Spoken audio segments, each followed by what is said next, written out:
आ जाइए फटाफट।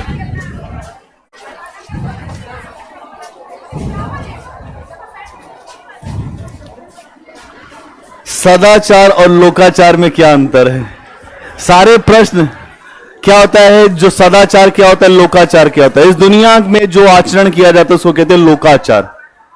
जो इस दुनिया में आचरण किया जाता है उसको क्या कहते हैं, लोकाचार। और सदाचार क्या होता है, दूसरे के लिए अच्छा व्यवहार करना। चलो ठीक।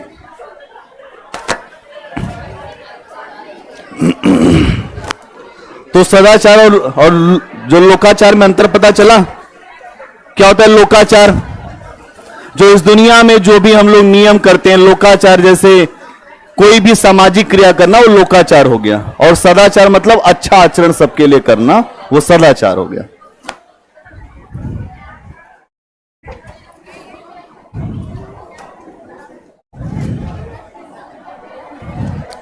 जो ब्राह्मण धर्म पे लिख लिया था कि नहीं लिखा था? लिख लिया था। अभी ब्राह्मण धर्म पे नहीं लिखा था।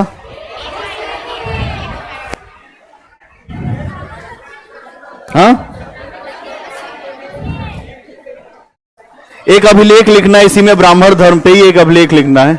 उसी के जो नीचे लिख लेना, जहां पे ब्राह्मण धर्म आपने लिखा तो उसी के नीचे लिखना। मौर्योत्तर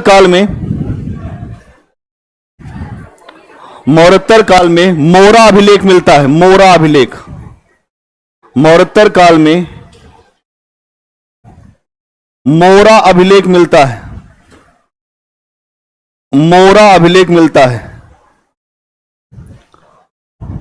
कहां से मिलता है? मथुरा से। मौर्योत्तर काल में मोरा अभिलेख मिलता है, जो तोषा नामक महिला द्वारा लिखवाया गया है। तोषा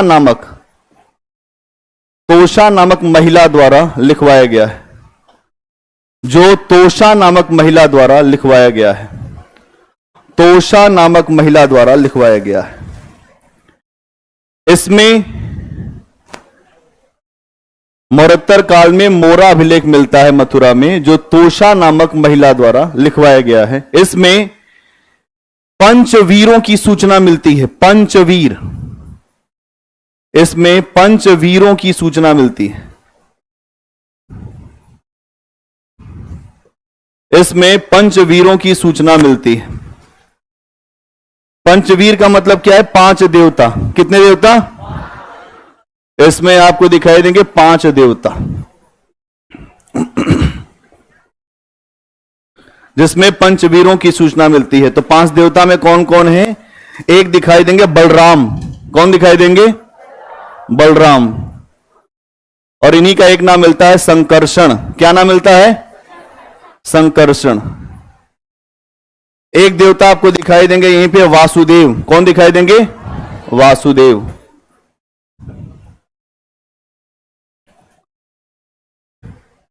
एक देवता आपको दिखाई देंगे यहां अनिरुद्ध। कौन दिखाई देंगे? अनिरुद्ध।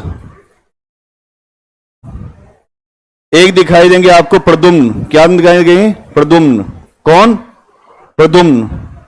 और इसके अलावा एक देवता दिखाई देंगे जिनका नाम है सांब। क्या नाम है? सांब। ये हैं पंचवीर। ये हैं पंचवीर। इनके लिए एक शब्द आता है पंचवृष्टि। इसके लिए इनका एक शब्द और आता है पंचवृष्टि। अगर आपके सामने प्रश्न आ जाए कि पंचवृष्टि में कौन कौन से देवता हैं, तो ये लिखा हुआ नाम देख लो। पंचवीर में कौन कौन से देवता आते हैं? बलराम, वासुदेव, अनिरुद्ध, प्रद्युम्न और सांब। अभिलेख कौन सा है? मोरा अभिलेख।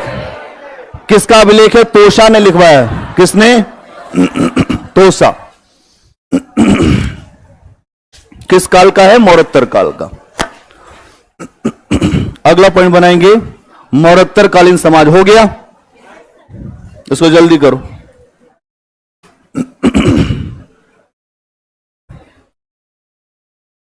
मोरा अभिलेख, तोषा नाम की महिला, मथुरा में पंचवीर या पंचवृष्टि। 3 बातें हैं। यह अभिलेख है जिसमें 5 देवताओं की सूचना है। यह लिखा हुआ है और इसमें कुछ नहीं है ऐसा। पंचवीर कहा गया इन्हीं को पंचवृष्टि भी कहा गया है। हो गया।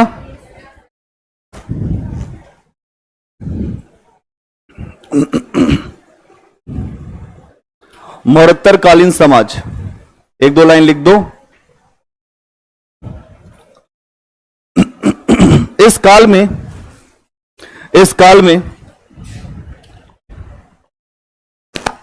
वर्ण व्यवस्था के अंदर, इस काल में वर्ण व्यवस्था के अंदर, इस काल में वर्ण व्यवस्था के अंदर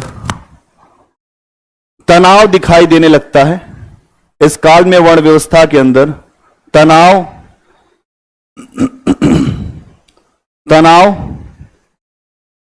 इस काल में वर्ण व्यवस्था के अंदर तनाव दिखाई देने लगता है। निचले वर्ग के द्वारा सेवा नहीं करने की बात कही जाती है। निचले वर्ग के द्वारा सेवा नहीं करने की बात कही जाती है कि सेवा नहीं करेंगे। निचले वर्ग के द्वारा सेवा नहीं करने की बात कही जाती है। सेवा नहीं करने की बात कही जाती है। इसीलिए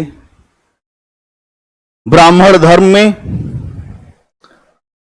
वात्यष्टोम यज्ञ, इसीलिए ब्राह्मण धर्म में वात्यष्टोम यज्ञ, इसीलिए ब्राह्मण धर्म में वात्यष्टोम यज्ञ की शुरुआत हुई। वात्यष्टोम यज्ञ की शुरुआत हुई। वात्यष्टोम यज्ञ की शुरुआत हुई, जिसके माध्यम से निचले वर्ग को भी, जिसके माध्यम से निचले वर्ग को भी समाज की मुख्य धारा में लाने का प्रयास हुआ। समाज की मुख्य धारा में लाने का प्रयास हुआ। अब समाज की मुख्य धारा में लाने का प्रयास हुआ। अब भक्ति और समर्पण को ज्यादा महत्व दिया जाने लगा।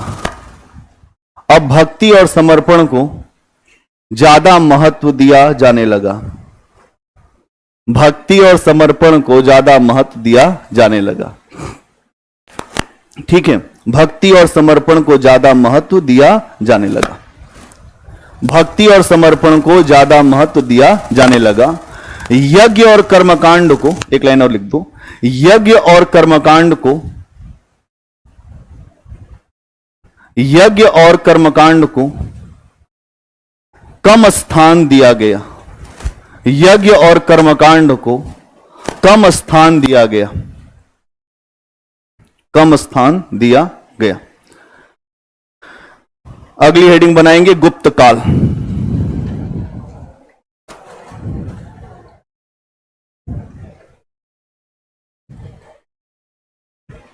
गुप्त काल है ना।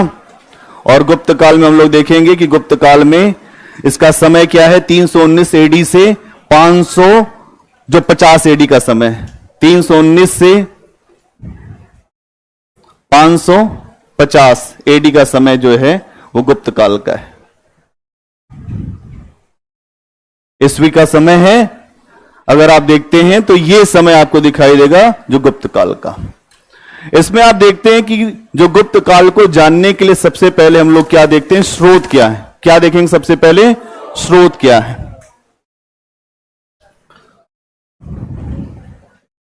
सबसे पहले स्रोत क्या है इन्हें देखेंगे। तो स्रोत में आप सब जानते हैं कि बहुत सारे स्रोत होते हैं, है ना। पुरातात्विक स्रोत होगा, फिर साहित्यिक स्रोत होगा, बहुत सारे स्रोत होंगे। और धीरे धीरे हम लोग इसको देखते चलेंगे, इसको समझते चलेंगे। इसमें हम लोगों को सबसे पहले सोर्स देखना है। सोर्स के बाद देखना है कि यहां के कौन कौन से महत्वपूर्ण शासक हुए हैं, है ना। इसके अलावा हम लोग यहां पर देखेंगे कि इनका समाज कैसा था, अर्थव्यवस्था कैसी थी। इनका समाज, इनकी अर्थव्यवस्था, और उसके बाद इनकी संस्कृति कैसी थी। इतने एंगल्स पे हम लोगों को बात करनी है, ठीक है। सबसे पहले हम लोग शुरुआत करते हैं सोर्स पे। अगर आप देखेंगे तो यहां पर इनके जो स्रोत हैं वो पुरातात्विक भी हैं, साहित्यिक भी हैं। एक बार हम लोग देखें तो यहां आपको एक तो शूद्रक की मृच्छकटिकम मिलेगी। अगर साहित्यिक स्रोतों की बात करें तो शूद्रक की मृच्छकटिकम,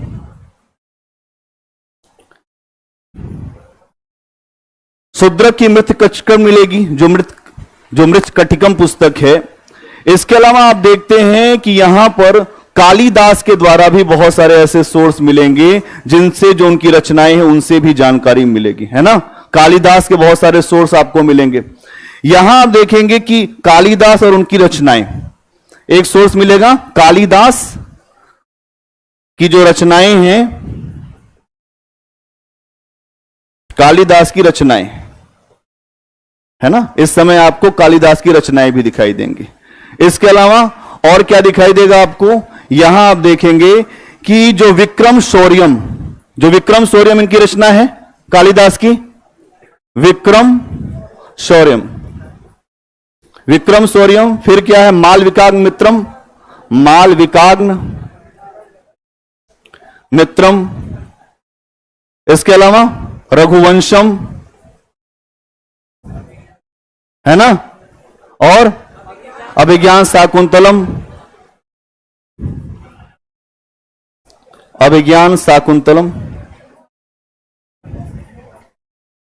ये सारे सोर्सेज आपको दिखाई देंगे। इस समय बहुत सारे सोर्सेज आपको दिख रहे हैं। इसके अलावा आपको दिखाई देगा कुमार संभवम, है ना। कुमार संभवम भी नहीं किए ना, कुमार संभवम। ये सारे सोर्सेज आपको खूब दिखाई देंगे। इस समय जब आप जो गुप्त काल में आएंगे तो बड़े सोर्सेज आपको दिखना शुरू हो जाएंगे। बहुत सारे ऐसे सोर्स जो धार्मिक हैं, बहुत सारे ऐसे सोर्स जो गैर धार्मिक हैं। इसलिए यहां पर जानकारी के लिए बहुत सारे स्थान हमें मिलते हैं, बहुत सारी चीजें हमको दिखती हैं। अगर आप देखेंगे तो जो शूद्रक की मृच्छकटिकम है, इसमें क्या है, यह इस समय का नाटक है। क्या है शूद्रक का मृच्छकटिकम? इस समय का नाटक है। इसमें आप देखेंगे कि एक ब्राह्मण व्यापारी और एक वैश्या के प्रेम संबंध की कहानी रखी गई है। जो आप यहां पे देख रहे हैं कि शूद्रक का मृच्छकटिकम क्या है, इसमें एक ब्राह्मण व्यापारी की कहानी है। उसका प्रेम हो जाता है एक महिला से, उसके प्रेम संबंध को दिखाया गया है। लेकिन इसमें वहां के आम जनता की क्या परिस्थिति है वो समझ में आती है। जैसे क्या होता है, अगर कोई आपने नाटक देखा, फिल्म देखा, वो हमारे समाज का दर्पण होती है। अभी आप देख रहे हैं एक फिल्म आई है जिसपे बड़ा विवाद चल रहा है। समाज पे बहुत ज्यादा असर डालने का काम फिल्में करती हैं। जो चीजें समाज में होती वही फिल्म में आ जाती है। यहां आप देख रहे हैं कि समाज में जो कुछ हो रहा है वो मृच्छकटिकम में दिखाया जा रहा है कि लोगों का जो जीवन कैसा है, उनकी सोच कैसी है, उनकी आर्थिक स्थिति कैसी है, उनकी सामाजिक स्थिति कैसी है, उनकी सांस्कृतिक स्थिति कैसी है। जीवन का हर एंगल दिखता है फिल्मों में या नाटकों में। उस समय नाटक आपको दिखाई दे रहे हैं, ठीक है। तो मृच्छकटिकम से दिखेगा। इसके अलावा एक पुस्तक मिलेगी देवी चंद्रगुप्तम,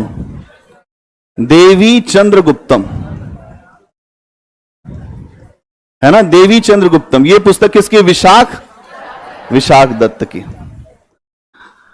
अब देवी चंद्रगुप्तम में ही पूरी कहानी। यहां पर एक रामगुप्त नाम के शासक की चर्चा है। उसने एक विवाह किया है जो ध्रुव देवी नाम की महिला से। वो राक्षस विवाह है। कौन सा विवाह है? राक्षस विवाह किया था। इसीलिए ध्रुव देवी शुरू से नाराज चल रही थी उससे। उसके बाद फिर क्या हुआ कि उसने जो शक शासक है इसको अपनी पत्नी को यह बोल दिया कि हम आपको दे देंगे, आप हमसे युद्ध मत करो। अब ये माहौल, अब इसी के परिवार में एक इसी का भाई है चंद्रगुप्त द्वितीय विक्रमादित्य। उसने कहा कि तुम भाई हो कि इतने कायर, इतनी मक्कारी तुम्हारे अंदर भरी है। फिर यहां पर आप देखते हैं कि देवी चंद्रगुप्तम से इस बात की सूचना मिलती है कि रामगुप्त नाम के शासक को बाद में मारा गया और इसको मारने वाला चंद्रगुप्त द्वितीय है, जो विक्रमादित्य की उपाधि धारण करता है, और इसने शकों को हराकर शकों के रथ को रोक दिया भारत में। आपको समझना पड़ेगा कि एक ऐसा शासक है चंद्रगुप्त द्वितीय विक्रमादित्य, जिसने शक्ति का जो प्रदर्शन किया। शक्ति का प्रदर्शन कभी कभी करना ही पड़ता है। कायर लोगों का आज तक इतिहास लिखा नहीं गया। इतिहास हमेशा शक्तिशालियों का लिखा गया है। कायर लोग रहेंगे, अपने आप हट जाएंगे, हटाना नहीं पड़ता, हट जाएंगे ही वो। रामगुप्त आ तो गया गलती से, लेकिन हटना पड़ेगा, क्योंकि यहां पर एक महिला के सम्मान को भी वो बचा नहीं पाया। इतिहास यही बताता है कि जो सम्मान नहीं बचा पाता है, उसको रास्ता अपने आप हटाना पड़, मतलब वो रास्ते से अपने आप हट जाएगा। तो यहां देवी चंद्रगुप्तम से ये भी कहानी आपको मिलेगी, ठीक है। इसके अलावा आर्यभट्ट आपको इसी समय मिलेंगे। कौन मिलेगा? आर्यभट्ट। आर्यभट्ट, और इनकी पुस्तक का नाम है आर्यभट्टीय। क्या नाम है? आर्यभट्टीय पुस्तक का नाम है इनकी। अब आर्यभट्ट की पुस्तक आर्यभट्टी को देखेंगे तो ये बेसिकली मैथमेटिक्स की पुस्तक है, गणित की पुस्तक है, और इन्होंने बहुत सारे भौगोलिक गणनाओं को किया, और जिसकी आज हम लोग देखते हैं, यूरोप के लोग कहते हैं हमने ढूंढा हमने ढूंढा। इन्होंने पहले यह बताया कि जो पृथ्वी है वो सूर्य का चक्कर लगा रही है ना। इस बात को समझाने का प्रयास किया, और आज हमें यह बताया जाता है कि हमने कुछ किया ही नहीं। हमारे अपने जो ग्रंथ हैं उनका अध्ययन हमने नहीं किया है, और जो विदेशी आए उन्होंने हमारे ग्रंथों का अध्ययन इंग्लिश में किया है, उसका ट्रांसलेशन करा के। मैंने इसके पहले भी आपको बताया, भारत में एशियाटिक सोसाइटी बनाई गई थी अंग्रेजों के द्वारा, और एशियाटिक सोसाइटी का केवल एक काम था कि भारत की जितनी अच्छी पुस्तकें हैं उनका अंग्रेजी में ट्रांसलेशन करा के अध्ययन किया जाए। लेकिन हमें तो पता ही नहीं, हम तो अफीम खा के सोए थे। अब यह समझिएगा कि जिस देश के संस्कृति के लोग अपने संस्कृति को हे नजरिए से देखते हैं, यहां कुछ है ही नहीं, सब कुछ यूरोप में है, तो दूसरों को अवसर मिल जाता है आपके ऊपर शासन करने का। और यहां आर्यभट्ट को जब आप देखते हैं तो आर्यभट्ट के द्वारा इन सारी बातों को पहले ही रखा गया, जो यूरोप में बाद में रखा गया पुनर्जागरण के बाद, ठीक है। अब आप देखते हैं यहां पर इसके अलावा वराह मिहिर, जो गुप्तों का काल बड़ा अद्भुत काल है, यहां वराह मिहिर भी आपको दिख रहे हैं। कौन? वराह मिहिर। कहां के हैं वराह मिहिर? यही पटना के ही हैं। कहां के हैं? है ना। वराह, इनको अगर आप देखेंगे उपाधि मिली है वराह की यहां से, और इनका असली नाम है मिहिर। क्या नाम है? मिहिर नाम है। अगर आप देखेंगे तो इनकी पुस्तक है पंचसिद्धिका। कौन सी पुस्तक है? पंचसिद्धिका। पंचसिद्धिका इनकी पुस्तक है। इसके अलावा जो पंचसिद्धिका के अलावा अगर आप देखते हैं तो और भी कई पुस्तकें लिखते हैं, और इस पुस्तक में ज्योतिष के ऊपर बहुत ज्यादा जोर है। मतलब इस पुस्तक में आप देखेंगे ज्योतिष की बात की गई है। किसकी बात की गई है? ज्योतिष की बात की गई है। इसके अलावा अगर हम बात कर लें धार्मिक स्रोत की, किसकी बात कर लें? धार्मिक स्रोत की। अगर धार्मिक स्रोत में देखेंगे तो इस समय हमें जो ब्राह्मण साहित्य दिखाई देंगे, आप देखेंगे कि हमें बहुत सारे ब्राह्मण साहित्य भी दिखाई। इतनी बात समझ में आ गई सबको? बोलो पहले, इतनी बात सबको समझ में आ गई? चलिए अब हम लोग बात कर रहे हैं धार्मिक स्रोत की। किसकी? धार्मिक स्रोत। धार्मिक स्रोत, इसमें आप देखेंगे कि इस काल के जानकारी के लिए ब्राह्मण साहित्य आपको दिखाई देगा। ब्राह्मण साहित्य, और ये जो ब्राह्मण साहित्य है इसके अंदर अगर आप देखेंगे तो बहुत सारी चीजें आएंगी। नारद स्मृति, पराशर स्मृति, रामायण, सब चीज। नारद स्मृति, पराशर स्मृति, है ना, नारद स्मृति, पराशर स्मृति, रामायण, महाभारत, पुराण, ये सारी चीजें। ये जो नारद स्मृति है ये उस समय के नारद से कुछ लेना देना नहीं है। मैंने इसके पहले भी आपको समझाया है कि जिनका समाज में बड़ा सम्मान था उनका नाम लेकर स्मृतियां लिखी गई। स्मृतियां समाज को संचालित करने की व्यवस्था है जो राजाओं द्वारा लिखवाई गई है। क्या बात समझ में आई स्मृतियों के बारे में? स्मृति कोई धार्मिक ग्रंथ नहीं है। स्मृति एक सामाजिक व्यवस्था को संचालित करने का रूप है। और इस समय आप देख रहे हैं इतनी स्मृतियां लिखी जा रही हैं, इसका मतलब कि अब धीरे धीरे कर्मकांड और ये सारी चीजें फिर से बढ़ने लगेंगी। अगर आप गुप्तों के धर्म की बात करें तो ये ब्राह्मण धर्म को ही मानते हैं। इनका राज चिन्ह क्या है? गरुड़। क्या है? गरुड़। इसका मतलब ये भगवान विष्णु को लेकर बड़े उत्साही होंगे, क्योंकि भगवान विष्णु का ही वाहन है गरुड़। आप भारतीय राष्ट्रीय आंदोलन में देखेंगे कि जब राष्ट्रीय आंदोलन चलता है उसके जो दो चरण हैं, एक तो महात्मा गांधी से पहले का चरण है और दूसरा महात्मा गांधी के बाद का चरण है। उन चरणों में आपको दिखाई देगा कि भारत के जो आदर्श लोग हैं उनको राष्ट्रीय आंदोलन में शामिल किया गया, चाहे वो राम हो, चाहे वो कृष्ण हो, चाहे वो शिवाजी हो, चाहे वो महाराणा प्रताप हो। क्यों? क्योंकि लोगों को जागृत करने के लिए, राष्ट्रीयता की बात उठाने के लिए ऐसे लोगों को रखना पड़ता है। कुछ लोग सोचते हैं रामायण और महाभारत, रामायण महाभारत में बहुत बड़ी शिक्षा है। लोग कहते हैं महाभारत नहीं पढ़ना चाहिए, महाभारत पढ़ने से कोई मर जाता है घर में। बहुत लोगों ने सुना है। क्यों? रामायण पढ़ने के लिए बहुत मोटा ग्रंथ है, बहुत लंबा समय चाहिए पढ़ने के लिए। उतने समय में तो कुछ ना कुछ हो ही जाता है घरों में, और जैसे ही हो जाता है फिर तो लोग बोलते हैं महाभारत हो गई। कहे थे ना महाभारत मत पढ़ना, कहे थे ना, तो महाभारत हो गई। देखो महाभारत भाई 1 लाख उसमें श्लोक हैं, पढ़ा ही नहीं जा पाएगा। तो ब्राह्मण हमेशा इस बात को मना करते थे कि इतना आपके पढ़ने की बस की बात नहीं है।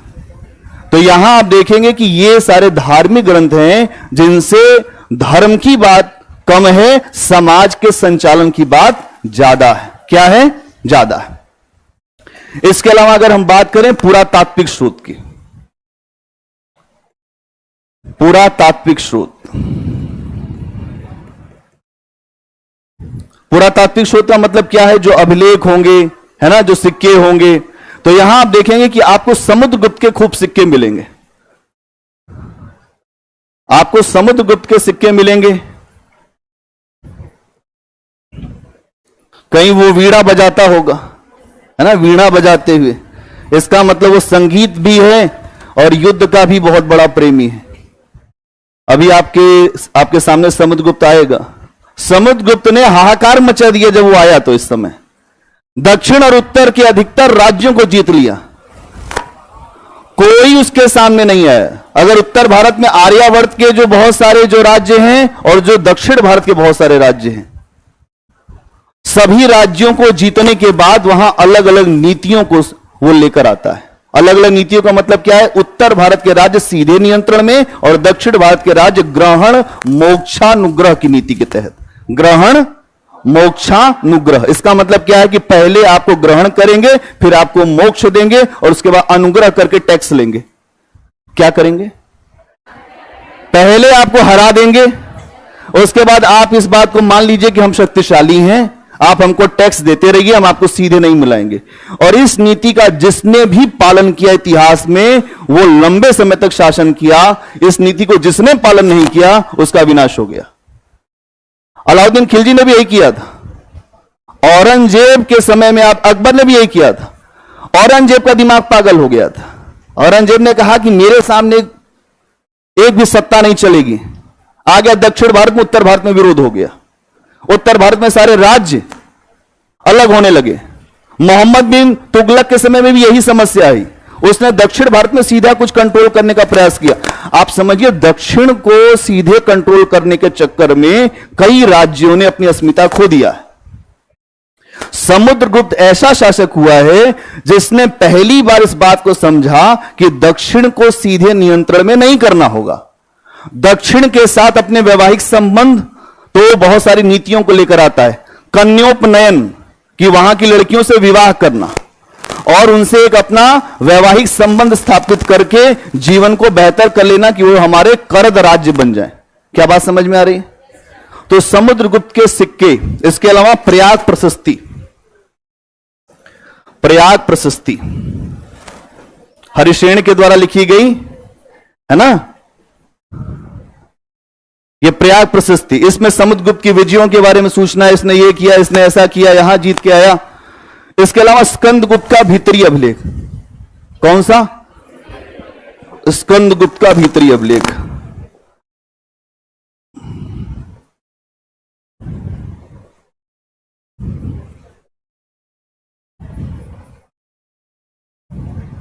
ये भीतरी अभिलेख कहां है? उत्तर प्रदेश के जो गाजीपुर के पास ये स्थान है भीतरी, कहां है?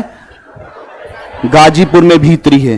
यही लॉर्ड कॉर्नवालिस की कब्र भी है गाजीपुर में, है ना। अब आप समझिएगा कि जो भीतरी अभिलेख है, यहां से सूचना मिलती है कि हूणों के खतरनाक आक्रमण को स्कंदगुप्त ने रोक दिया था। भारत में जब हूणों का आक्रमण हुआ, स्कंदगुप्त एक ऐसा शासक हुआ जो हमेशा लड़ते लड़ते ही मरा है। राज्य में शासक बनना आसान है, लेकिन लड़ना कठिन है। राजा बन गए आप योग्यता नहीं है, आप आईएएस बन गए, मान लीजिए ऐसे मान लेते, आप आईएएस बन गए, चलिए हो गया कुछ, लेकिन आईएएस बनने के बाद क्षमता नहीं है तो कुर्सी पे बैठ नहीं पाएंगे 2 दिन के अंदर, तीसरे दिन ही गायब हो जाएंगे कुर्सी से। इतनी जनता घा गए, खा जाएगी आपको। अधिकारी घा गए, जो बाबू घा गए, ऐसे साहब तो हमारे बहुत खास हैं, आपके नाम पे भ्रष्टाचार हो जाएगा, 2 दिन में ट्रांसफर हो जाएगा, जाके सचिवालय में बैठे रहेंगे। ऐसे बहुत सारे अधिकारी हैं, ऐसे बहुत सारे अधिकारी हैं। अधिकारी बनने के बाद अपने जो कुर्सी के महत्व को बना के रखने के लिए भी आपके अंदर शक्ति और सामर्थ्य होना चाहिए, विजनरी अप्रोच होना चाहिए, तब हो पाएगा, तब आपका नाम होगा। यानी अधिकारी तो बहुत सारे बनते हैं, अधिकारी बनना कोई बड़ी बात नहीं है। अधिकारी बनने के बाद अपने आप को एक व्यवस्थित तरीके से लेकर चलना, उसके लिए चाहिए बुद्धि। कान का कच्चा नहीं चाहिए, कान के कच्चे लोग हमेशा सफल हुए हैं। और यहां व्यक्ति दूसरे की बात सुनता है, क्या सुनता है? अपने से कुछ चीजें आंखों के सामने जो दिखती हैं वो भी सही नहीं होती, कभी कभी कुछ चीजें आंखों के सामने जो दिख रही हैं वो भी सही नहीं होती।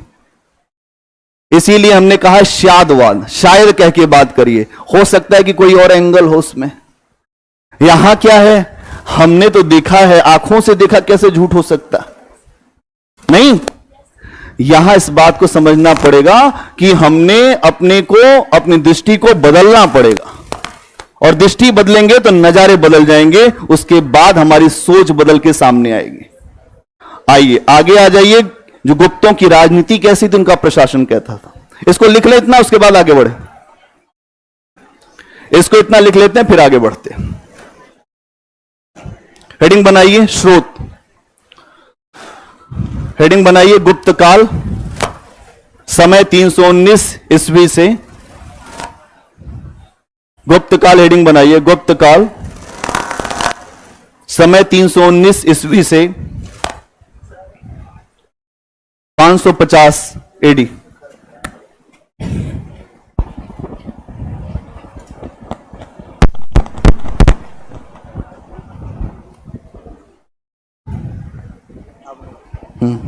ठीक, 319 एडी से 550 एडी। इसमें स्रोत हेडिंग बना लिया। स्रोत में सबसे पहले लिखिए साहित्यिक स्रोत। क्या लिखेंगे सबसे पहले? साहित्यिक स्रोत। साहित्यिक स्रोत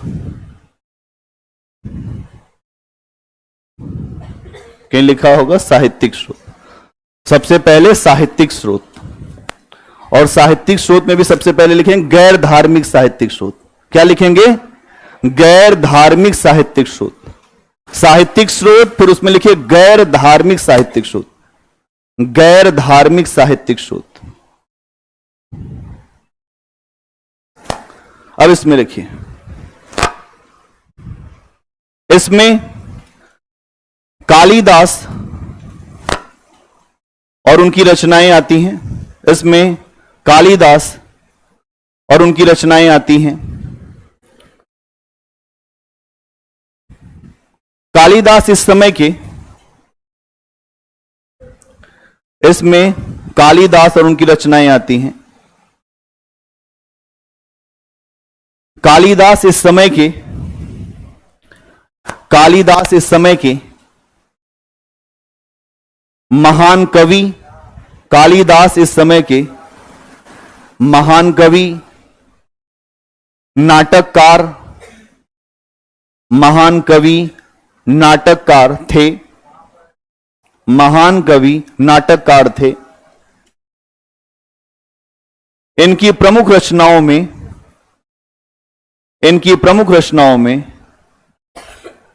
कुछ निम्न है।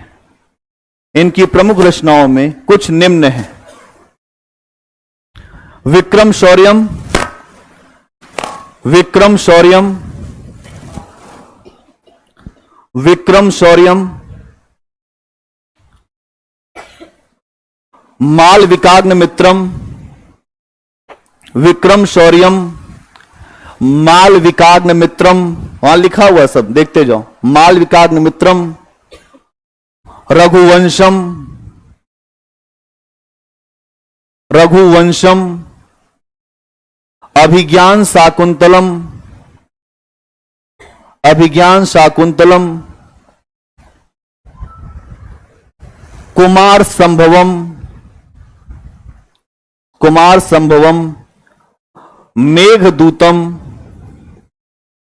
ऋतु संहारम, और भी लिख लेना।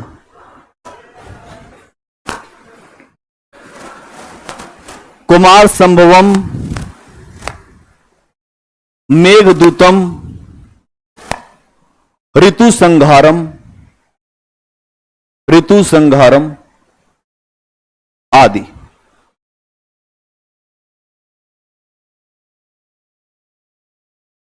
अब समझिए कालिदास का हो गया। इतनी सारी रचनाएं हैं कालिदास की। मैंने इसके पहले भी आपको बताया था कि कालिदास एक ऐसे कवि, ऐसे नाटककार हैं जिनकी रचनाएं इस बात का प्रदर्शन करती हैं कि उस समय उनसे बढ़कर कोई नहीं हुआ और आज भी इनकी रचनाओं के सामने किसी की रचना टिक नहीं पाती है। कालिदास की जो रचनाएं हैं, चाहे मेघदूतम को देख लीजिए कि एक व्यक्ति मेघ को अपना मैसेंजर बना के भेज देता है। उसकी कल्पना सोचिए, मेघ को अपना मैसेंजर बना के भेज देते हैं कि भाई ये मेघ जाके सूचना दे आए। बाद में लोगों ने जो कबूतर को भेजना शुरू किया, उस समय वो मेघ को बना के सूचना भेज दे रहे हैं, है ना।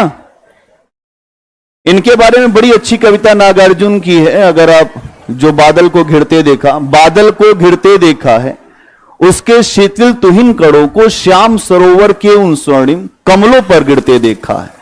बादल को घिरते देखा है, कहां गया धनपत कुबेर वह, कहां गई वह उसकी अलका, नहीं ठिकाना कालिदास के व्योम प्रवाह का।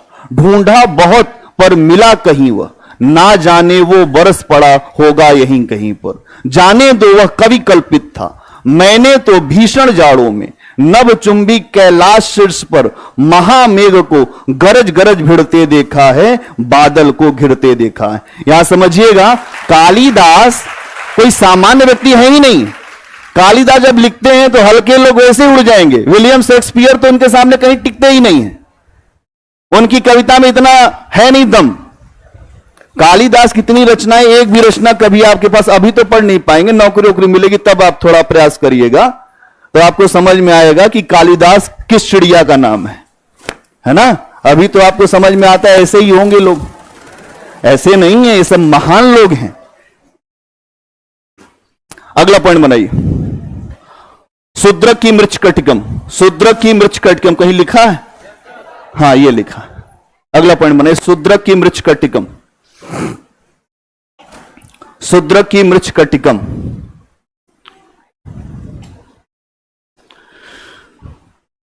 यह गुप्त काल का शूद्रक की मृच्छकटिकम। शूद्रक की मृच्छकटिकम लिखा है, उसके बाद लिखिए उसमें यह इस काल का राजनीतिक नाटक है। यह इस काल का राजनीतिक नाटक है, राजनीतिक पॉलिटिकल ड्रामा, राजनीतिक नाटक है जिसमें एक ब्राह्मण व्यापारी जिसमें एक ब्राह्मण व्यापारी और एक गणिका के प्रेम संबंध को, इसमें एक ब्राह्मण व्यापारी और एक गणिका, एक गणिका मतलब वेश्या के प्रेम संबंध को प्रदर्शित किया गया है। प्रेम संबंध को प्रदर्शित किया गया है। प्रेम संबंध को प्रदर्शित किया गया है। यह नाटक आम जनता, यह नाटक आम जनता की स्थितियों को दिखाता है। यह नाटक आम जनता की स्थितियों को दिखाता है। आम जनता की स्थितियों को दिखाता है। इसका मतलब समझ में आया? यहां पर दो ऐसी बातें आपको दिख रही हैं कि ब्राह्मण व्यापारी, पहली समस्या यह है कि अब यहां पर लोग अपने वर्ण को छोड़कर नीचे के वर्ण के काम को कर रहे हैं। पहली चीज तो ये दिख रही है कि ब्राह्मण है लेकिन व्यापारी है, वैश्य का काम कर रहा है। इसका मतलब कि अब वर्ण व्यवस्था वैसे चल नहीं पा रही है। वर्ण व्यवस्था में कुछ उतार चढ़ाव हो रहा है। अब लोग अपने वर्ण को छोड़कर दूसरे वर्ण के काम को कर रहे हैं, और खास तौर से ये ऊपर वाले ज्यादा कर रहे हैं। जो नीचे हैं वो तो बहुत ज्यादा कुछ करेंगे नहीं, जो ऊपर के लोग उन्हीं के लिए समस्या ज्यादा है। तो उन्होंने निचले वर्ग के पेशे को भी अपनाया है। यह चीज आपको शूद्रक के मृच्छकटिकम में दिखती है। अगला पॉइंट बनाइए, देवी चंद्रगुप्तम। कहीं लिखा है देवी चंद्रगुप्तम? देवी चंद्रगुप्तम, देवी चंद्रगुप्तम, देवी चंद्रगुप्तम।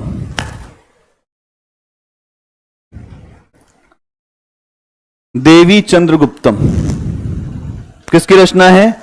विशाख दत्त की। लिखिए इसमें, इसमें रामगुप्त नाम के, इसमें रामगुप्त नाम के एक गुप्त शासक की चर्चा मिलती है। इसमें रामगुप्त नाम के, रामगुप्त नाम के एक गुप्त शासक की चर्चा मिलती है।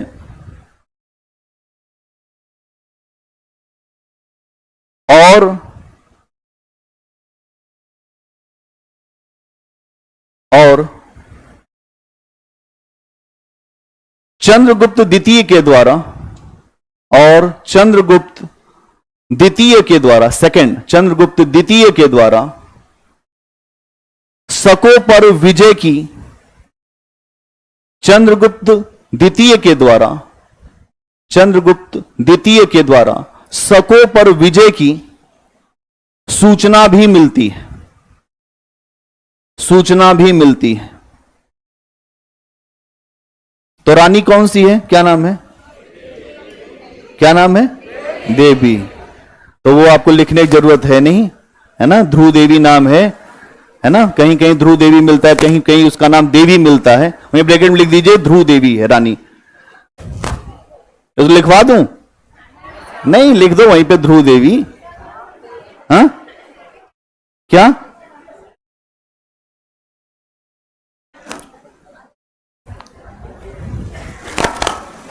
अगला पॉइंट बनाइए, आर्यभट्ट। आर्यभट्ट, अगला आर्यभट्ट। आर्यभट्ट, आर्यभट्ट गुप्त काल के, आर्यभट्ट गुप्त काल के एक बड़े गणितज्ञ थे। आर्यभट्ट गुप्त काल के एक बड़े गणितज्ञ थे। इनकी पुस्तक का नाम आर्यभट्टीय है। इनकी पुस्तक का नाम आर्यभट्टीय है। आर्यभट्टीय है।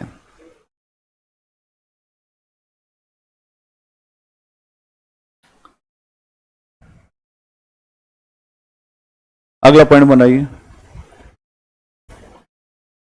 इस समय हमें आर्यभट्टी है, ये लिखा हुआ है, उनकी पुस्तक का नाम आर्यभट्टी है। इस समय हमें वराह मिहिर की भी, इस समय हमें वराह मिहिर, अगला पॉइंट बना के, इस समय हमें वराह मिहिर की भी सूचना मिलती है। इस समय हमें वराह मिहिर की भी सूचना मिलती है, जिन्होंने पंच सिद्धिका,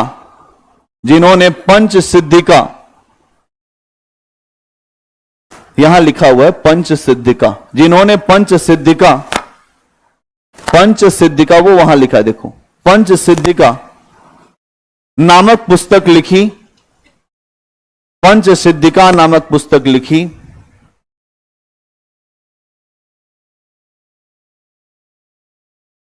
इनका मुख्य संबंध ज्योतिष से है, इनका मुख्य संबंध ज्योतिष से है, ज्योतिष से है,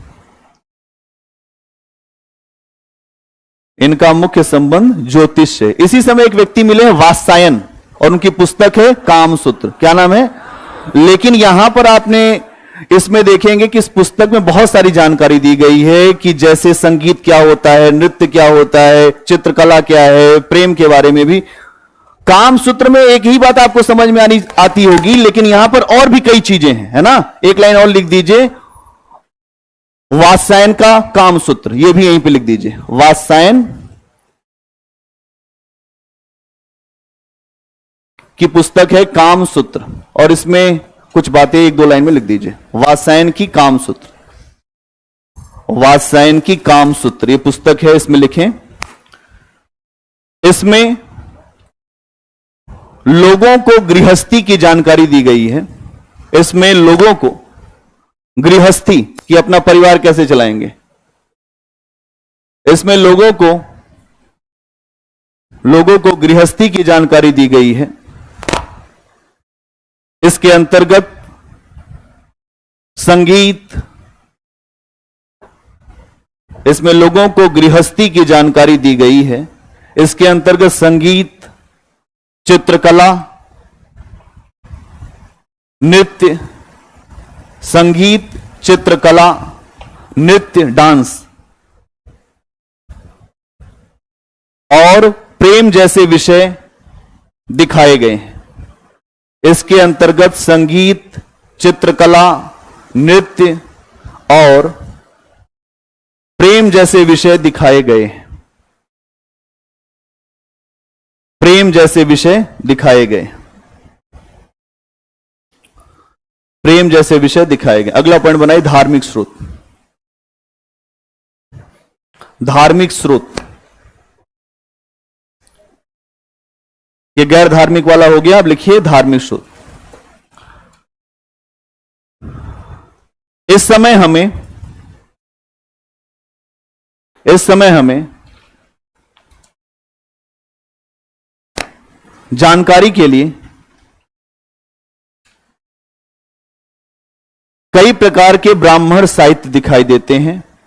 इस समय हमें जानकारी के लिए, इस समय हमें जानकारी के लिए कई प्रकार के ब्राह्मण साहित्य दिखाई देते हैं, जिसमें नारद स्मृति, जिसमें नारद स्मृति,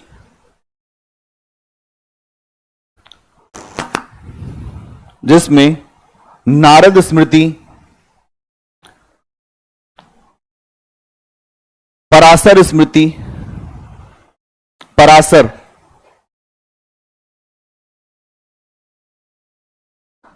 नारद स्मृति, पराशर स्मृति, रामायण, महाभारत, पुराण, रामायण, महाभारत, पुराण आदि से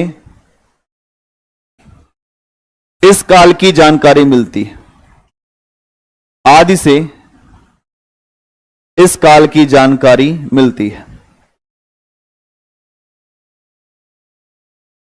इस काल की हमें जानकारी मिलती है। अगला पॉइंट बनाइए, पुरातात्विक स्रोत। पुरातात्विक स्रोत,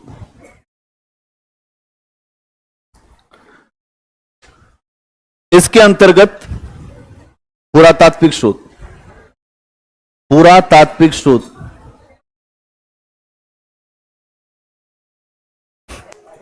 अच्छा आराम से चलें और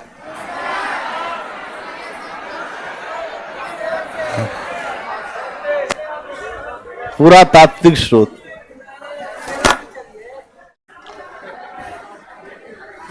पुरातात्विक स्रोत। हो गया समय, आपको मिल गया 1 मिनट का आराम करने का, हो गया। लिखिए पुरातात्विक स्रोत। इसके अंतर्गत पुरातात्विक स्रोत में लिखिए, इसके अंतर्गत समुद्रगुप्त के सिक्के, इसके अंतर्गत समुद्रगुप्त के सिक्के, प्रयाग प्रशस्ति, इसके अंतर्गत समुद्रगुप्त के सिक्के, प्रयाग प्रशस्ति, प्रयाग प्रशस्ति,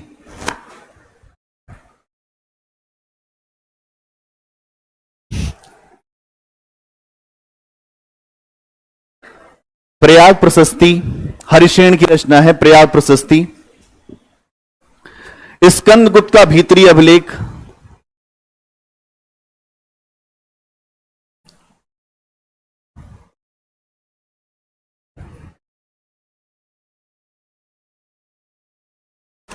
स्कंदगुप्त का भीतरी अभिलेख, स्कंदगुप्त का भीतरी अभिलेख आदि आते हैं, आदि आते हैं।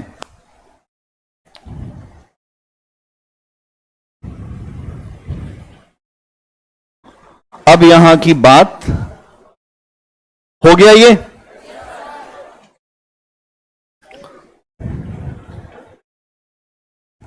गुप्तों की राजनीति और प्रशासन। गुप्तों की राजनीति कैसी थी, उनका प्रशासन कैसा था। अगर आप देखेंगे तो यहां पर भी पहले के समान अगर आप देखेंगे तो एक जो केंद्र की व्यवस्था दिखाई देती है, एक सबसे ऊपर क्या होगा, केंद्र, और इसमें क्या है, यहां पे कौन बैठा है, सम्राट। कौन बैठा है, सम्राट। जैसा आपने इसके पहले देखा था सेम उसी तरीके से है, और इसकी सहायता के लिए एक मंत्री परिषद है। क्या है, मंत्री परिषद है। हो गया, ये आपका एक हिस्सा हो गया केंद्र का। इसके नीचे क्या आएगा, प्रांत आएगा। क्या आएगा, प्रांत आएगा। प्रांत में आप एक चीज को देखेंगे, यहां पर जो इसमें एक व्यक्ति है उसको कहते हैं इसके लिए एक शब्द आता है, अगर आप देखें तो यहां पर भुक्ति। क्या शब्द आता है, भुक्ति, भुक्ति। और यहीं पर उपरिक भी आते हैं। कौन आते हैं, उपरिक। इसके नीचे क्या आता है, जिला। क्या आता है, जिला। और यहां पर शब्द क्या आता है जिला के लिए, विषय। क्या आता है, विषय। और इसका अधिकारी कौन है, विषयपति। कौन है, विषयपति, विषयपति। इसके बाद इसके जो नीचे का स्ट्रक्चर है उसमें क्या देखेंगे, वीथियां। जब आप गुप्तों को देखते हैं तो इनके नीचे के स्ट्रक्चर में वीथियां दिखती हैं। क्या दिखती हैं, वीथियां। और वीथियों का जो अधिकारी है अगर आप देखेंगे तो उसको कहते हैं वीथिपति। क्या कहते हैं, वीथिपति, वीथिपति। अब ये जो वीथियां हैं ये क्या है, अगर आप ये कह सकते हैं कि ब्लॉक है। ये क्या है, ब्लॉक है। ब्लॉक आप इसको मान सकते हैं। क्या मान सकते हैं, ब्लॉक। और इसका अधिकारी कौन है, वीथिपति। और सबसे नीचे कौन है, ग्रामीण प्रशासन। कौन है, ग्रामीण प्रशासन, ग्रामीण प्रशासन। और यहां पर अगर आप देखें जो अधिकारी उसका नाम है महतर। क्या नाम है, महतर। क्या नाम है, ये आपको पूरा स्ट्रक्चर है गुप्तों का। क्या क्लियर हुआ, स्ट्रक्चर, स्ट्रक्चर क्लियर है। तो सबसे ऊपर कौन है, फिर उसके बाद क्या है, फिर क्या है, फिर क्या है, फिर क्या है? अधिकारी बोल दीजिए एक बार। अधिकारी कौन है?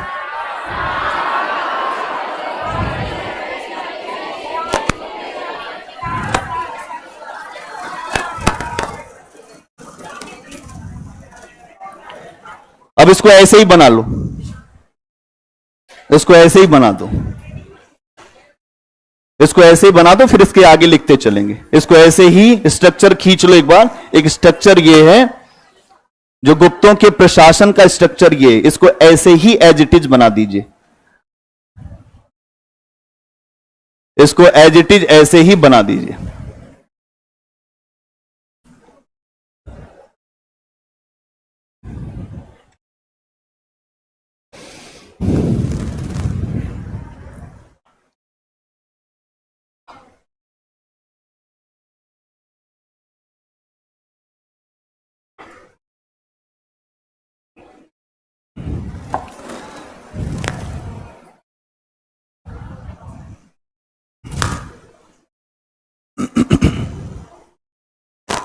तो प्रांत के लिए आता है क्या शब्द? भुक्ति। क्या आता है?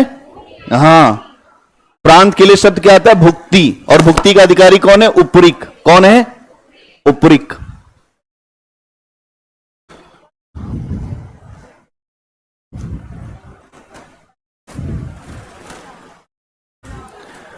हो गया?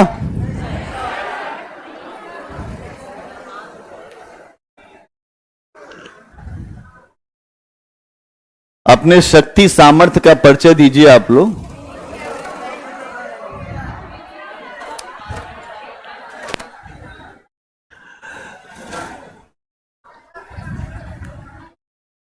हो जाए तो एक बार बता देना। चलो, जो वीथी का अधिकारी कौन है? वीथीपति। कौन है? ठीक है। और सबसे नीचे कौन है? मेहतर। आज भी मेहतर अगर आप देखेंगे कि जो सफाई कर्मी होते हैं उनको मेहतर बोलते हैं, लेकिन वहां ग्रामीण प्रशासन में जो मुखिया उसको मेहतर बोलते हैं। क्या बात समझ में आ रही है? यहां पर मेहतर शब्द बड़ा इंपॉर्टेंट है। आज आपने मेहतर का मतलब कुछ और निकाल दिया है कि नहीं? हो गया? ठीक है, आगे की बात सुनो। अगर आप देखेंगे कि जो गुप्तों की नौकरशाही है वो मौर्यों के समान नहीं है। यहां समझिएगा, मौर्यों की नौकरशाही बहुत ज्यादा विस्तृत थी। उनकी अपनी सेना, बहुत स्थायी सेना खुद की बहुत ज्यादा थी, जो खुद की सेना होती थी। लेकिन जो गुप्तों की सेना आप देखेंगे, इनकी सेना उतनी विस्तृत नहीं है। इनकी सेना में अंतर क्या? ये हो गया? आगे बढ़ेंगे। अगर आप देखेंगे कि मौर्यों और जो गुप्तों की सेना में, उनके प्रशासन में अंतर क्या है। मौर्यों की सेना अत्यधिक विशाल थी। मौर्यों की सेना, अगर आप देखेंगे कि सेना अत्यधिक विशाल थी। कैसी थी?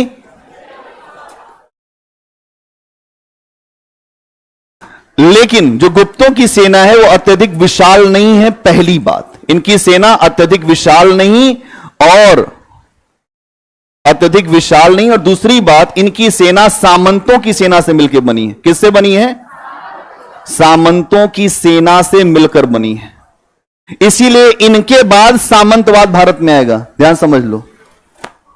सामंतों की सेना से मिलकर बनने का मतलब क्या है? कि हमने अपने एरिया को बांट दिया है। हम लगातार अपने अधिकारियों के ऊपर ही निर्भर होते जा रहे हैं। गुप्त काल में यही हुआ कि अधिक से अधिक भूमि दान हुआ, और भूमि दान के साथ साथ अपने प्रशासन की व्यवस्थाओं का भी दान दे दिया गया। न्याय का भी दान कर दिया गया कि आपको दान दिया, अब आप वहां से राजस्व भी लो, आप वहां का प्रशासन भी चलाओ। इसी से भारत में सामंतवाद आया। आप देखेंगे कि जो गुप्त राजा हैं, उनकी उपाधियां बताती हैं कि उनके नीचे बहुत सारे राजा हैं। यहां पर जो राजा उपाधि क्या धारण करते हैं? महाराजाधिराज। क्या उपाधि धारण करते हैं? महाराजाधिराज का मतलब यह कि हमारे नीचे राजा होंगे। इसका मतलब यह है कि आपके नीचे राजा हैं, और वो राजा इसीलिए जो बेचैन है कि आप मरे जल्दी से, हम अपना इलाका जो है कवर करें। इसीलिए गुप्तों के बाद एक बंद अर्थव्यवस्था भारत में दिखाई दी, क्लोज इकोनॉमी। क्या बात समझ में आ रही है? भारत में गुप्तों के बाद बहुत बड़े पैमाने पर राज्य नगर टूटने लगेंगे और जिन भारत में सोने का सिक्का चलता था वहां मिट्टी का सिक्का चलने लगेगा, वहां पर कौड़ियां चलने लगेंगी, वहां पर सिक्कों में मिलावट हो जाएगी। क्या आपको समझ में आ रही बात? क्यों ऐसा होगा? क्योंकि जब भी आप अपने अधिकार को दूसरे को ट्रांसफर करोगे तो अधिकारों की कटौती होगी और सेंट्रल सिस्टम चल नहीं पाएगा। इसीलिए हमेशा केंद्र शक्तिशाली है। आज आप अपना जो राज्य व्यवस्था देखिए, संघ के पास ज्यादा शक्ति है, राज्य के पास शक्ति नहीं उतनी ज्यादा। राज्य अगर विरोध करेगा संघ का तो संघ उसको, बहुत सारी विधियां है उसके पास। भारत सरकार है, यहां पर संघ के पास बहुत ज्यादा शक्तियां हैं क्योंकि संघ के पास अपने देश को बचाने की भी जिम्मेदारी है। तो यहां समझना पड़ेगा कि संघ का मजबूत होना, केंद्र का मजबूत होना अत्यधिक जरूरी है। यहां आप देख रहे हैं कि केंद्र है लेकिन कमजोर सा है। इसके अलावा आप देखते हैं कि कुछ ऐसी व्यवस्थाएं आपको दिखाई देंगी जो मौर्यों की तुलना में इनकी व्यवस्थित है। जैसे अगर आप इनकी न्याय व्यवस्था देखें, गुप्तों की न्याय व्यवस्था मौर्यों की तुलना में बेहतर है। कैसे? अगर आप देखेंगे यहां फौजदारी और जो दीवानी कानून है वो मौर्यों की तुलना में ज्यादा स्पष्ट हैं, उसमें क्लियरिटी है और अच्छे तरीके से दंड देने का विधान है। यहां पर हर अपराध को परिभाषित किया गया। अभी आपने देखा स्मृतियां थी, स्मृतियों में भी कानूनों का संग्रह किया गया है। तो यहां आप देखेंगे कि अलग अलग जो आपको रूप दिखाई देंगे न्याय के प्रशासन में। मतलब यहां इनका न्याय मौर्यों की तुलना में एक बेहतर न्याय का सिस्टम दिख रहा है। आपस में बात क्यों कर रही हूं? हम बोल रहे हैं तो हमारी बात सुनो।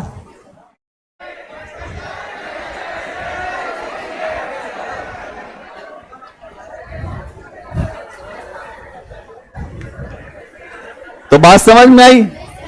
यहां पर मैंने आपको एक बात बताई कि जो गुप्तों का प्रशासन है, इनकी सेना मौर्यों की तुलना में हल्की है और दूसरी बात, इनकी सेना सामंतों से मिलकर बनी है। इसीलिए आप अगले काल में जब आएंगे, गुप्तोत्तर काल की परिस्थिति को समझने के लिए एक सोच बनाना जरूरी है। वो यहीं से बना लीजिए। वहां क्यों इतने राज्य दिखेंगे, उसके पीछे की मन स्थिति यहां समझनी पड़ेगी। राजा अब अपनी शक्ति को लेकर उस तरीके से नहीं सोच रहा है और जहां राजा की सोच इधर से उधर होगी फिर राज्य बचने की संभावनाएं खत्म हो जाएंगी।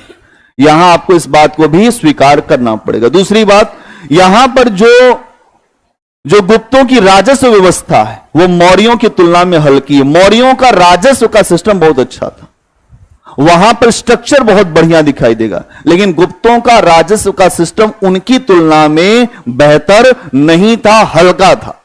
इसके अलावा आप देखेंगे यहां टैक्स की मात्रा बहुत ज्यादा है, भूमि कर की मात्रा बहुत ज्यादा है। इसका मतलब यह है कि अब यहां पर आम जनता के ऊपर ज्यादा शोषण हो रहा है। आम जनता को लेकर गुप्तों के यहां कोई बहुत बेहतर स्थिति मौर्यों की तुलना में अच्छी नहीं दिख रही। तो कुछ पॉइंट्स नोट करिए, फिर हम आगे बढ़ेंगे।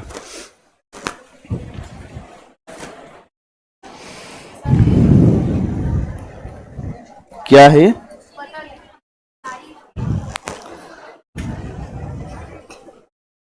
किसी भी टॉपिक के खत्म होने के बाद उनसे उत्पन्न प्रश्न हमें दे दें तो लेखन की प्रेरणा मिलती रहेगी। अच्छी बात है, लेखन की प्रेरणा जरूर मिलनी चाहिए। ठीक है, इसमें एक पॉइंट बनाओ। गुप्तों की नौकरशाही, गुप्तों की नौकरशाही, गुप्तों की नौकरशाही मौर्यों के समान, गुप्तों की नौकरशाही मौर्यों के समान, गुप्तों की नौकरशाही मौर्यों के समान। कुछ लोग नहीं लिख पा रहे हैं तो छोड़ दे रहे हैं हाथ होत कि जाओ, अब जब लिख ही नहीं पा रहे हैं तो क्या ही करेंगे। गुप्तों की नौकरशाही मौर्यों के समान बहुत विस्तृत नहीं थी, बहुत विस्तृत नहीं थी। विस्तृत मतलब बड़ी, बहुत विस्तृत नहीं थी। इनकी सेना सामंतों की सेना से मिलकर बनी थी। इनकी सेना सामंतों की सेना से मिलकर बनी थी।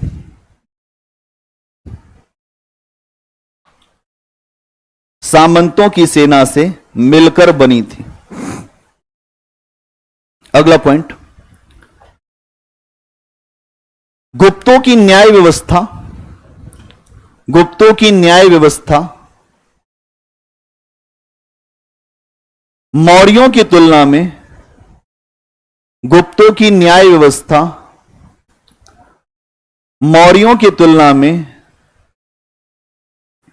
अधिक व्यवस्थित थी, अधिक व्यवस्थित थी, अधिक व्यवस्थित थी। यहां हमें फौजदारी, यहां हमें फौजदारी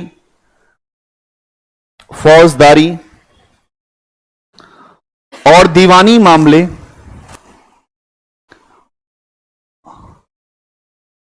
यहां हमें फौजदारी और दीवानी कानून लिख देना, दीवानी कानून अधिक परिभाषित दिखाई देते हैं। यहां हमें फौजदारी मामले और दीवानी कानून अधिक परिभाषित दिखाई देते हैं,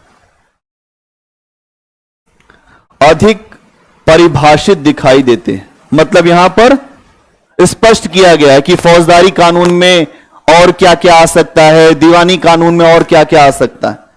इसके पहले बताया ना फौजदारी कानून में आता क्या है, क्या आता है फौजदारी कानून में?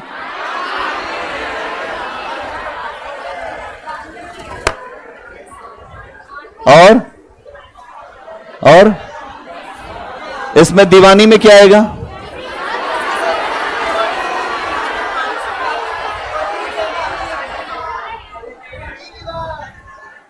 अच्छी बात,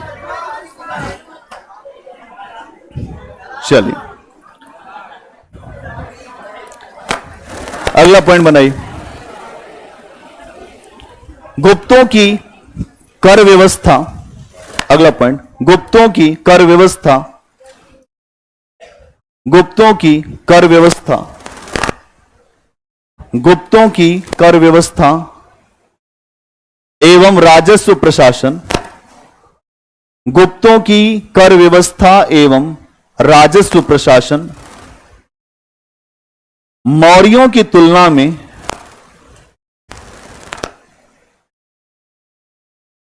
हल्का दिखाई देता है। मौर्यों की तुलना में हल्का दिखाई देता है, हल्का या कमजोर दिखाई देता है, कमतर दिखाई देता है, कमजोर दिखाई देता है, हल्का दिखाई देता है। जो लिखना चाहो लिख दो। इसी में और लिखिए, गुप्तों के समय में भूमि संबंधी कर अधिक मात्रा में लिए जाने लगे। गुप्तों के समय में भूमि संबंधी कर अधिक लिए जाने लगे, अधिक लिए जाने लगे, भूमि संबंधी कर अधिक लिए जाने लगे। क्या किए जाने लगे? अधिक लिए जाने लगे। अब आइए समाज पे थोड़ी चर्चा करें। यहां के समाज, समाज, अगर आप यहां के समाज को देखें तो वर्ण व्यवस्था पहले के ही समान, जो वर्ण व्यवस्था है पहले के ही समान चल रही है, पहले के समान चल रही है। कैसे चल रही है? तो वर्ण व्यवस्था पता है आपको, पता ही है कि ब्राह्मण क्षत्रिय वैश्य शूद्र, वर्ण व्यवस्था पहले के समान चल रही। यहां एक बात आपको दिखाई दे रही, अस्पृश्यता। क्या दिखती है? अस्पृश्यता, अस्पृश्यता आपको दिखाई देगी। और अस्पृश्यता के बारे में जानकारी दे रहा है फाहियान। कौन दे रहा है? फाहियान। फाहियान कहता है कि यहां पर जो नगर दिखते हैं, नगर के दोनों छोरों पर हमें ऐसे वर्ग दिखाई देते हैं, ऐसे लोग दिखाई देते हैं, लोग दिखते हैं जिनके साथ कोई संबंध नहीं रखता था, जिनके साथ कोई संबंध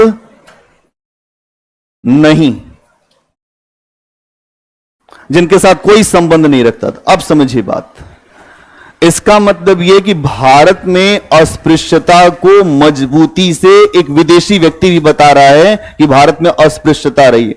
अस्पृश्यता एक ऐसा खेल है जिस खेल के सहारे भारत इतना पीछे चल रहा है। अस्पृश्यता होती क्या है? पहले कहते थे लोग कि हम उनके छुआ खाना नहीं खाते हैं, नहीं, पानी नहीं पीते हैं।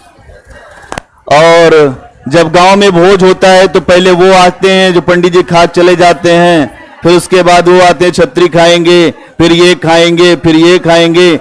अब उसमें भी ऊपर है, जो ऊपर वाले हैं वो कहेंगे हम हमारा खाना केवल ब्राह्मण ही बनाएंगे, है ना, ये भी चलता है। अब देखिए, अब तो कोई ब्राह्मण बचा नहीं फिर हिसाब से, सब आ गए जो शहरों में और होटल में खाना खा रहे, बढ़िया मैगी चाउमीन। अब कौन बना रहे कोई नहीं पूछ रहा, नहीं तो पूरे जो जीवन को नरक कर दिया अस्पृश्यता के नाम पर लोगों के। एक आपको कहानी सुनाते हैं हमीरपुर की, अस्पृश्यता पर।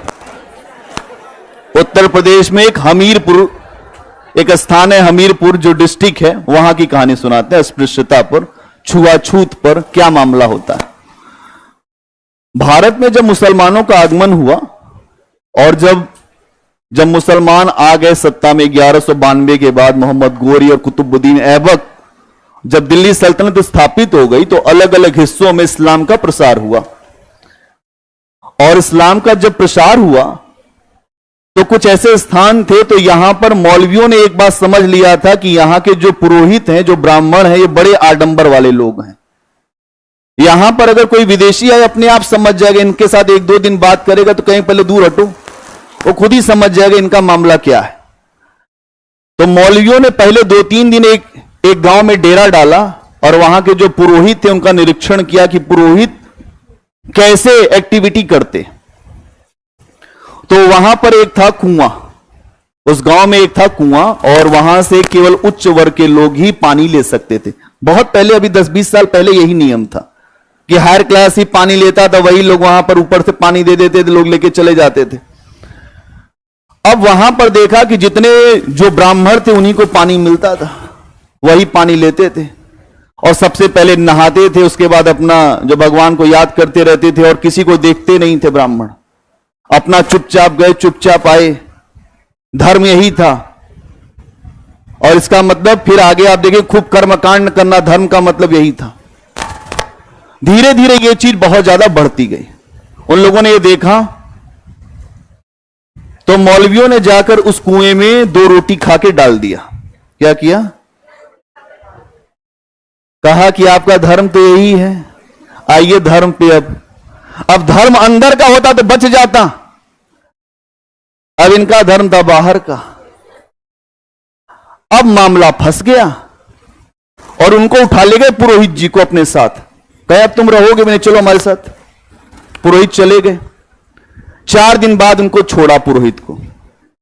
गांव में आए, अनशन कर दिए। कहे सब के सब मलेच्छ हो गए, सबका धर्म भ्रष्ट हो गया। बड़ा लोग रोए कि अब तो जो बाबा जी कोई इसका उपाय बताइए। कहे कोई उपाय नहीं। पूरा का पूरा जो गांव था वो इस्लाम स्वीकार करता है। अभी भी आप जाएंगे वहां तो वहां लोग पहले जब निकाह होता है तो वहां पर जो बांस भी लगाया जाता है, जैसे हिंदुओं का विवाह होता है हमीरपुर में, ऐसे बहुत सारे मुस्लिम परिवार हैं जहां उनकी परंपरा यही है। लेकिन ये जो कर्मकांडी लोग हैं, इनके वजह से समस्या होगी। उन्होंने बड़ा इनसे कहा कि हमें अंदर ले लिए, नहीं, धर्म नष्ट। रोटी खा लिया तुम, पानी पी लिए। अब यहां पर धर्म खाने और पीने से नष्ट होता है भारत में। यही है अस्पृश्यता। और धर्म को अगर देखोगे तो धर्म बाहरी वस्तु नहीं है, धर्म रक्षा करता है, धर्म आपको तोड़ता नहीं है, धर्म जोड़ता है। अब यह समस्या है, भारत में धर्म की व्याख्या जब पुस्तक लेकर होगी कि इस वाली पुस्तक में यह लिखा है, तो धर्म बचेगा नहीं। और उन्होंने तब तक अनशन किया जब तक सबने इस्लाम नहीं स्वीकार कर लिया। इसी तरह से भारत में बहुत तेजी से अगर आप देखेंगे तो इस्लाम का प्रसार हुआ। क्यों? क्योंकि यहां पर लोगों ने धर्म को इतना ज्यादा रूढ़िगत बना दिया था कि धर्म में रहने का भी मन नहीं था किसी का। धर्म का मतलब है सद्भावना, धर्म का मतलब है एक दूसरे से प्रेम, धर्म का मतलब है बराबरी, और धर्म का मतलब है सबका कल्याण। हमारा धर्म ऐसा नहीं है कि हमने अपने लिए केवल धर्म सोच रखा है, और जो विशेष लोग हैं वो धर्म अपने लिए कॉपीराइट मानते हैं कि धर्म हम जो कहते हैं वही धर्म। यह धर्म नहीं है। और अस्पृश्यता का मामला क्या है? अस्पृश्यता क्या है? जो ऐसे अनुलोम विवाह के बारे में आपके सामने चर्चा हुई थी, ऊपर जो ब्राह्मण हैं, क्षत्रिय हैं, वैश्य हैं, और फिर इसके नीचे शूद्र कर दो, ठीक है। अब यह देखेंगे कि ये लोग अगर इसके नीचे विवाह करते हैं तो इनके विवाह को अनुलोम विवाह कहा गया, ठीक है, अनुलोम विवाह। लेकिन अगर ये ऐसे कर लें तो इसको कहेंगे प्रतिलोम विवाह। अब इसी को ही यह कहा गया कि ऐसे लोग अस्पृश्य, क्या कहा गया? अस्पृश्य आए कहां से? कि जब अगर कोई नीचे का व्यक्ति ऊपर शादी कर ले, या यहां कर ले, या ये भी कर ले यहां, तब भी है। क्षत्रिय अगर ब्राह्मण से कर ले तब भी है, वो प्रतिलोम विवाह ही है।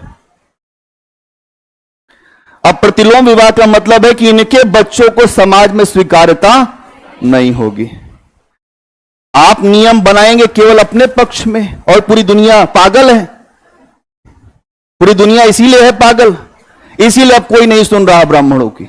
अब जितना कर्मकांड करना तो हो गया कर्मकांड। व्यवस्था का विरोध है, ब्राह्मणों का नहीं।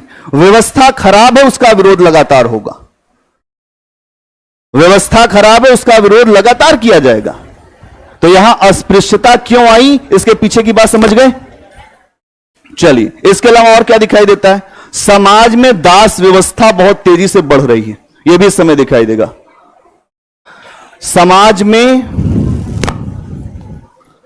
समाज में दास व्यवस्था का तेजी से प्रसार। दास क्या होता है? दास का अपना कोई इच्छा नहीं होती। दास की, जो दास होगा उसकी कोई इच्छा ही नहीं होगी। खरीदा भी जाएगा, बेचा भी जाएगा, हर तरीके से उसका शोषण होगा, और वो कुछ बोल भी नहीं पाएगा। यहां आप देखेंगे लगभग नारद स्मृति में 15 प्रकार के दासों की सूचना मिलती है। नारद स्मृति कहती है, नारद स्मृति, कि 15 प्रकार के दास उस समय थे समाज में।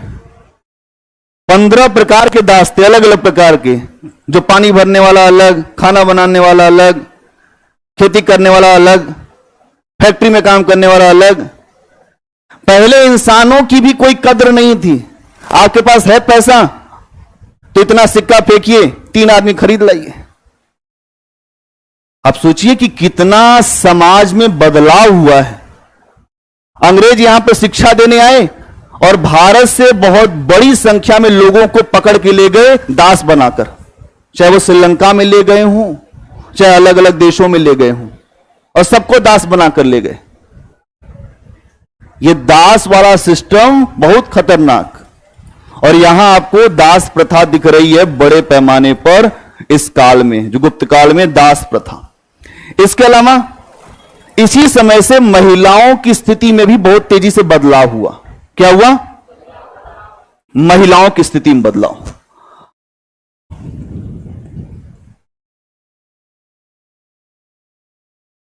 महिलाओं की स्थिति में बदलाव।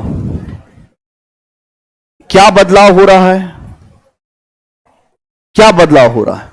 अगर आप देखेंगे तो यहीं से सती प्रथा, 510 का एरण अगर आप देखें, 510 का अगर आपको एक अभिलेख मिलेगा, एरण अभिलेख। कौन सा? एरण अभिलेख। कौन है? भानुगुप्त। और इसकी पत्नी के सती होने का प्रमाण है। क्या भाई? इसी प्रथा के नाम पे महिलाओं का बड़ा अत्याचार किया। इतना तांडव हुआ कि राजा राम मोहन राय की भाभी जो थी, उनका नाम था मंजरी देवी, उनको भी जिंदा जलाया गया था। इसीलिए राजा राम मोहन राय ने इतना बड़ा आंदोलन चलाया था। इतने बड़े बुद्धिजीवी उनकी भाभी को जिंदा जला दिया। अब आप ये बताइए कि पुरोहितवादी व्यवस्था कितनी ठीक है। कुछ महिलाएं भावुक होती हैं कि मेरा पति गया तो मैं भी जाऊंगी, मैं नहीं जीऊंगी। उनका भी ब्रेन वॉश कर दिया जाता है कि तुम पति लोक में जाओ, वहीं सब कुछ मिलेगा, वहां पति इंतजार कर रहा है। कोई पति नहीं इंतजार करता, सब फर्जी कहानी है। अरे भाई, मरने के बाद कौन किसका इंतजार करेगा? अगर ऐसे हो तो किसी की पत्नी मरे, आज तक कोई पति तो नहीं जला। कोई जला क्या? सब फर्जी कहानियां हैं। लेकिन इन कहानियों से दूर होने के लिए आपने आधुनिक काल तक की यात्रा किया है।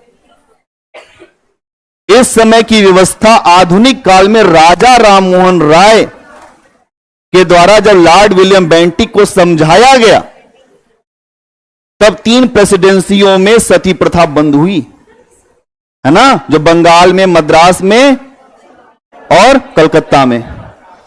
स्टार्टिंग में ये आप इस बात को समझिएगा कि ये जो व्यवस्था है सती प्रथा, बड़ी खतरनाक व्यवस्था है। कुछ महिलाओं का जो ब्रेन वॉश किया गया और कुछ को यह कहा गया कि तुम्हारे जीने से कोई फायदा नहीं। और इसी के बाद जो महिलाएं बच गईं, उनको इतना खराब जीवन दिया गया विधवाओं के रूप में कि उनकी रूह कांप गई कि हमारा पति नहीं है तो ऐसा जीवन जीना पड़ेगा। एक टाइम भोजन करना है, नीचे सोना। अभी तो कुछ नहीं जानते हो यार, तुम लोग क्या जानते हो?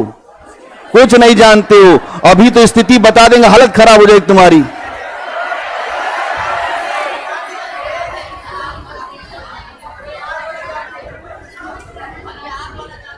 आग वाला जानते हैं तो इसके आगे सुनिए। अगर आप देखेंगे कि जो यहां पर जो सती प्रथा हुई स्टार्ट, ये भानुगुप्त जो है ना, शासक है भानुगुप्त, इसकी पत्नी जल जाए कोई बड़ी बात नहीं, क्योंकि यहां पर ये अपने से जली थी। आप समझिए बात, अपने से कोई जल के मर जाए कोई समस्या नहीं, लेकिन किसी को जबरन जलाया जाए तब। अधिकतर आपको जो सती प्रथा में दृष्टांत मिलेंगे वो जबरन जलाने के हैं। हाथ पैर महिलाओं के बांध दिए जाते थे, सीकड़ों का प्रयोग किया जाता था और उनसे यह कहा जाता था कि जितने आपके पास अपने हैं गहने, वो सारे गहने पहन के आओ, जितना सब कुछ है, क्योंकि वो तो जलेगा नहीं, तो बाद में उसको लूट लेंगे। अब समझिए बात को, सारा गहना पहन के आना है, कुछ बचाना नहीं है। और उसमें खूब जो कर्मकांडी पाठ होते थे, 6-7 ब्राह्मण खड़े रहते थे, मंत्र फेंक रहे, गंगा जल फेंक रहे हैं, चलो जलाना शुरू करो। अरे भाई, क्या है धर्म के नाम पर, क्या धर्म को बना रखा है? इसी समय आप देखेंगे कि विधवाओं की स्थिति, इसी समस्या से जुड़ी विधवाओं की समस्या है।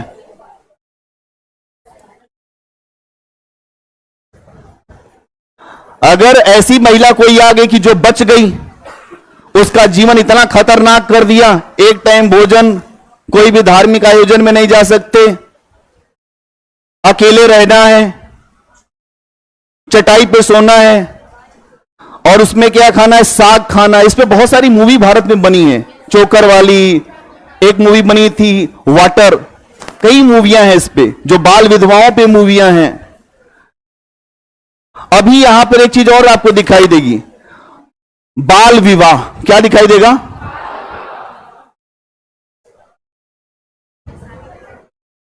बाल विवाह। बाल विवाह का मामला क्या है? अगर आप देखेंगे कि इस समय यह कहा गया कि लड़की जब गौरी हो तभी शादी हो जाए। इसका मतलब क्या है? 4 से 5 साल की लड़की, 4 से 5 वर्ष की लड़की का विवाह। लड़की सो के उठी, उसको ये नहीं पता शादी क्या होती है। अब उसकी शादी कर दिया आपने, अब उसको ये नहीं पता चल रहा है कि शादी होती क्या है। 8-10 साल की हुई, मान लो कि वो आदमी जो एजेड था उसकी मृत्यु हो गई। अब आपने उसको बता दिया कि ऐसा है कि बेटा ये वाला कपड़ा बदल दो। अब वहीं से समस्या आती बाल विधवा की। उसको यह भी नहीं पता कि हमारी शादी हुई। आप सोचिए कि आज के समय में आप बैठे हैं, लड़कियों के साथ कितना अत्याचार है।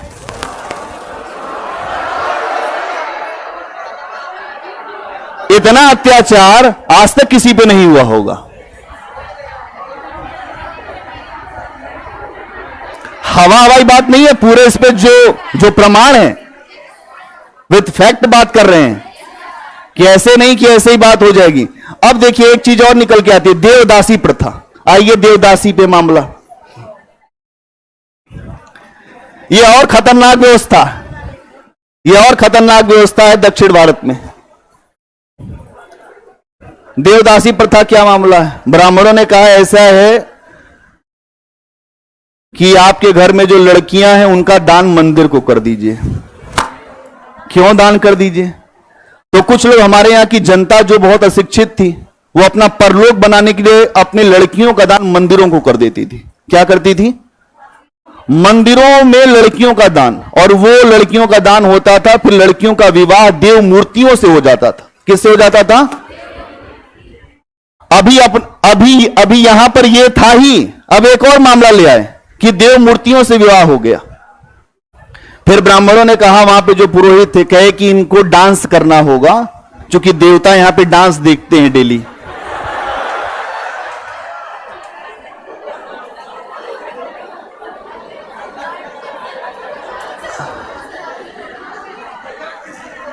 अब भाई लगा डांस होने मंदिर में, मंदिर अंदर इसीलिए खत्म हो गए सारे ना, समझो बात को। अब लगा डांस होने, और वहां का जो था सामंत वो भी आके बैठने लगा शाम को मंदिर में। कहा कि अब जब डांस हो ही रहा है, देवता के सामने हो रहा है, तो हम लोग भी देख लेते हैं। अब ये आडंबर का बहुत बड़ा केंद्र बने मंदिर, व्यभिचार के, आडंबर के बहुत बड़े केंद्र। अभी आप देखिए कि ऐसे स्थान जहां पर महिलाएं रखी जाती हैं जो निराश्रित हैं, जिनके पास कोई आश्रय नहीं, आप देखिए वहां पे शोषण होता ही नहीं होता। आज भी है ये, जहां महिलाओं को इस तरीके से रखा जाएगा तो धर्म के नाम पर भी बहुत बड़ा शोषण है।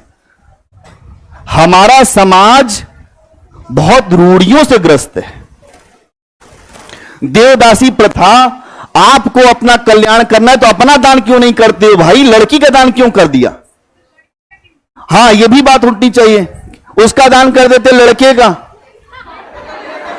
इतना खाली चल रहा था, उसका नहीं किया दान, उसका दान तो किया नहीं।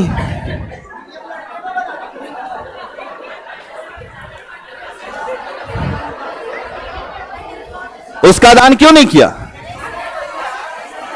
यह समझना पड़ेगा। अब इसी से ही यहां पर, अब यह देवदासी प्रथा से ही आगे चल के आप देखेंगे कि एक वैश्यावृत्ति की भी प्रथा यहां पे दिखेगी। अब सारी समस्याएं आपको यहां पर समाज में एक तरह से अभी वर्तमान में भी कुछ समस्याएं वैसे ही दिख रही। आज भी आप देखिए, अब लोगों का जो मंदिरों में जब जाने में उनकी रूह कांप जाती है। बहुत लोग को, जो बहुत ज्यादा समझदार हो जाता है, वो बहुत ज्यादा नहीं फिर कहीं जाता होता है, उसको पता होता है मामला क्या है। न मंदिर खराब है, न मस्जिद खराब है, न गुरुद्वारा खराब, कुछ खराब नहीं। वहां जो लोग बैठे उनके अंदर की विचारधारा खराब हो जाती है, और जिसकी विचारधारा खराब हो जाएगी फिर वहां इंसान का शोषण ही होना है। और यहां इस बात को आपको समझना पड़ेगा कि यहां से ही जो गुप्त काल से कई समस्याएं एक साथ मिलकर हमारे सामने आती हैं, जो लंबे समय तक समाज में बनी रहती हैं। ईश्वरचंद विद्यासागर, राजा राम मोहन राय, जो डी.की. कर्वे है ना, एम.जी. रनाडे, इन सारे लोगों को मिलकर लड़ना पड़ा है, तब ये सारी प्रथाएं खत्म हुई हैं। आधुनिक काल तक हमारे समाज में इतना शोषण और इतना जो वैमनस्य था। क्या क्लियर हुआ? इसके अलावा अर्थव्यवस्था देख लेते हैं। हाँ,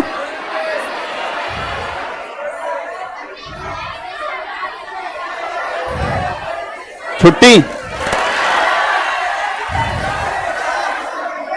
बताओ भाई।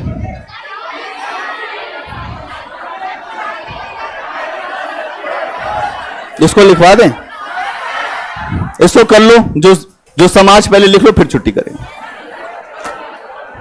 समाज, गुप्तकालीन समाज, गुप्तकालीन समाज,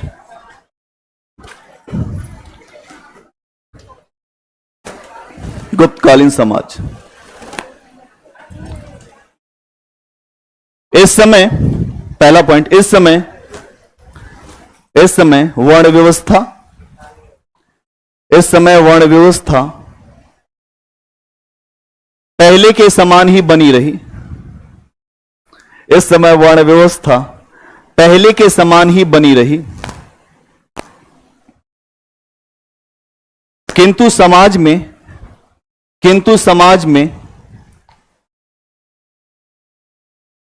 अस्पृश्यता की भावना, किंतु समाज में अस्पृश्यता की भावना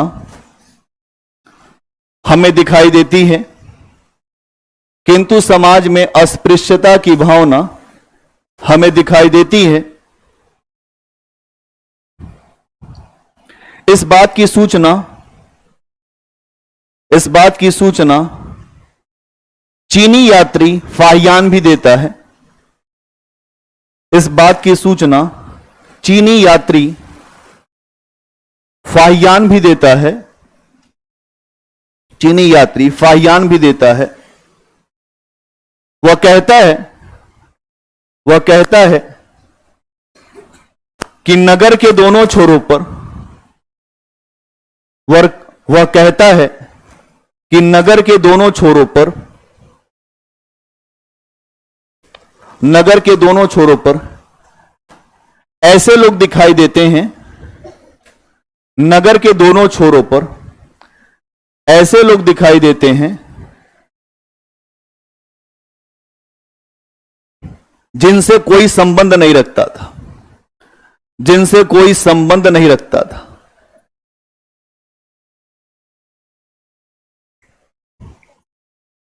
ऐसे लोग दिखाई देते हैं जिनसे कोई संबंध नहीं रखता था।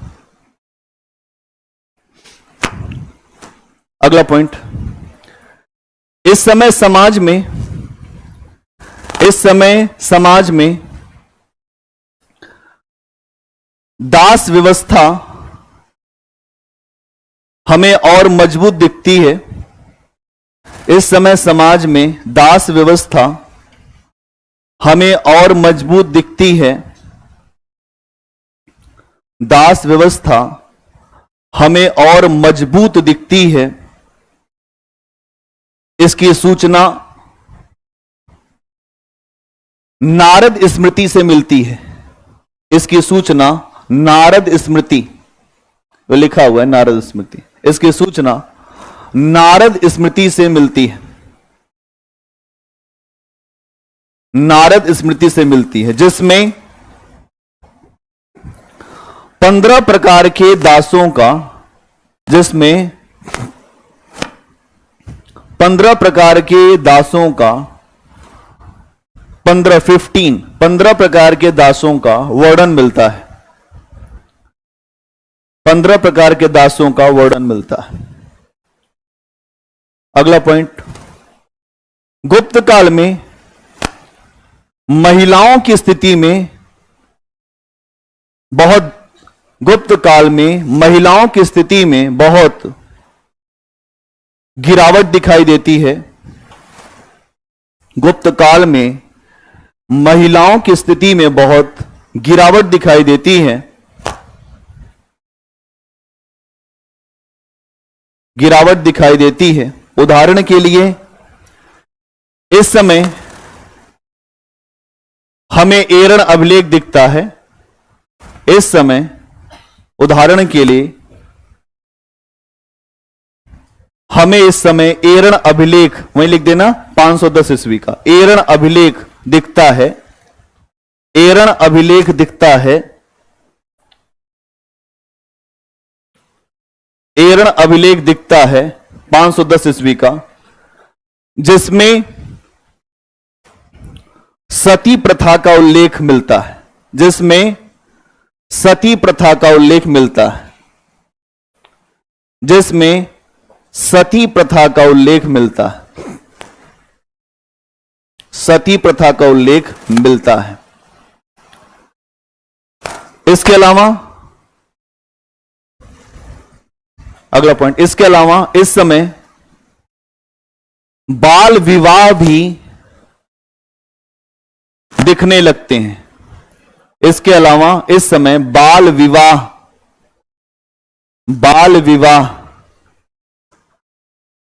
भी दिखने लगते हैं।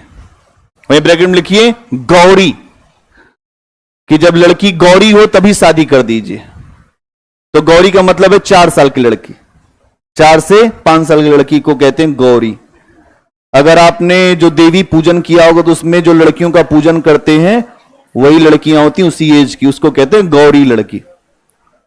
अब सोचिए समाज की स्थिति क्या है। बाल विवाह, क्या लिखा आपने? जो बाल विवाह दिखाई देता है। अगला पॉइंट, इसी समय विधवाओं की खराब स्थिति भी हमको दिखाई देती है। छुट्टी कर रहे हैं भाई कुछ लोग से, छुट्टी छुट्टी छुट्टी, अरे रुक जाइए छुट्टी। इसी समय इस समय विधवाओं की खराब स्थिति दिखाई देती है। इस समय विधवाओं की खराब स्थिति दिखाई देती है, खराब स्थिति दिखाई देती है। अगला पॉइंट, देवदासी प्रथा भी हमें इस समय, देवदासी प्रथा भी हमें इस समय दिखती है। देवदासी प्रथा भी हमें इस समय दिखती है। तो आपके सामने अभी जो मैंने बताया था और कुछ लिखना नहीं है। देवदासी प्रथा भी हमें इस समय दिखती है। इसके अलावा समाज में, इसके अलावा समाज में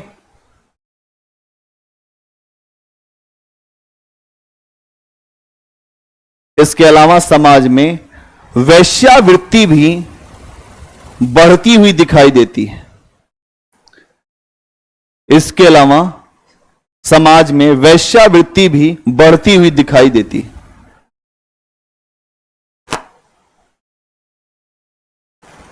वेश्यावृत्ति भी बढ़ती हुई दिखाई देती है। बहुत बढ़िया। अब कोई कह रहा था कि जो बाल विवाह, तो बाल विवाह जो मैंने बताया कि ऐसा विवाह जहां पर लड़की को, जो लड़की गौरी है उसका विवाह कर देते थे, वही बाल विवाह के है। इसी से कई सारी समस्याएं चलती हैं। चलिए, धन्यवाद।